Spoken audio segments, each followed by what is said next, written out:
All right, my friends, this Tuesday, if you're going to be in Arizona, why don't you come and talk with me and Frank? We're going to be at Skyline's Scottsdale office grand opening from 4 to 6 o'clock.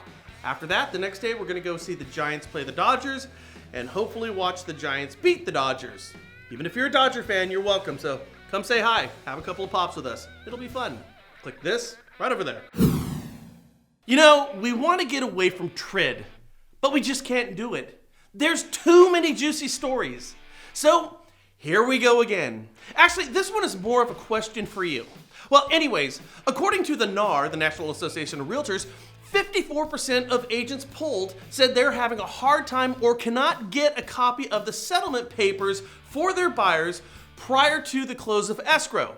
So real estate agents cannot scrutinize the papers, and I would presume, I'm not sure, but would presume that most buyers would want them to do this. To make this clear, one job agents perform is to make sure that all the numbers are correct, and TRID is making this difficult to impossible for them to do now. Now, isn't that yet another ridiculous unintended consequence? But I gotta tell you truthfully, I can understand why a lender or a title company wouldn't want a real estate agent looking at the paperwork.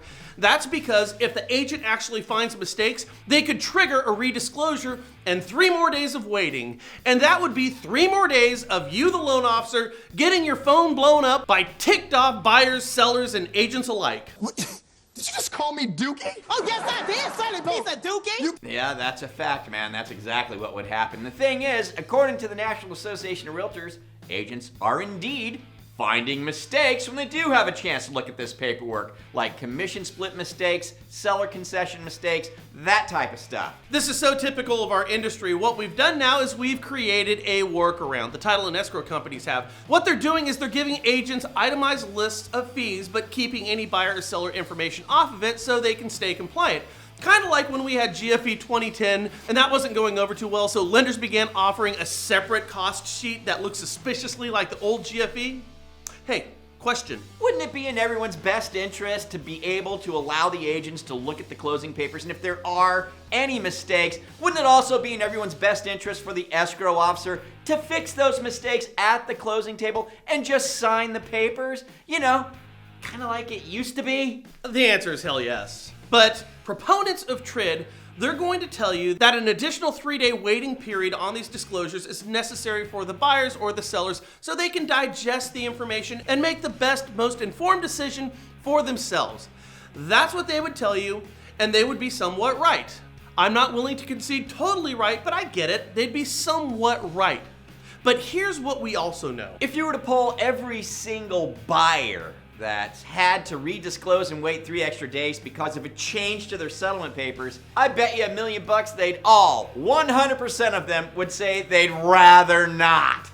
Guaranteed. But you see, my dear little minions, that's what consumer protection is all about.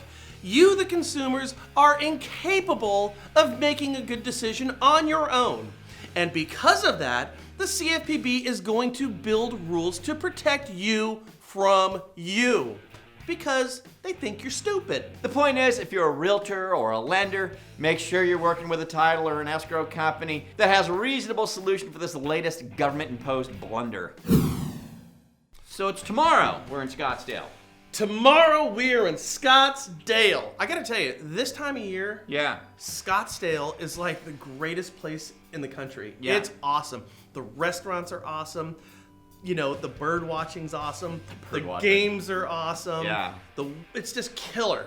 If you haven't had a chance to go to spring training in Scottsdale, You gotta do it. you have to do it. Even if you're not a baseball fan, but especially if you're a baseball fan. I'll tell you, me and Frank have talked about this. Yeah. We'd rather go watch spring training games than actually go I watch know. real games. It's really, really fun. And I think if you click the banner that we told you to click at the beginning, I think they're giving away some tickets there. So if you RSVP, you have a chance to win some free tickets to go to the game. If you're in the Scottsdale area, go ahead and RSVP and get your tickets. And I want to point out that you don't have to be working for this company. You could be a competitor. Right. Come by and see us. Say hi with us. We'll have a couple of pops, tell some jokes and funny stories. There you and, go. You know, talk shop. There you go. You guys have a great day. We'll catch you hopefully in Scottsdale. Forward, share, and subscribe. Leave us your comments, and adios. Later, skater. Baseball. Take me up. Oh, it's going to be great. Bumgarner, Posey, Kane. It's going to be great. Awesome.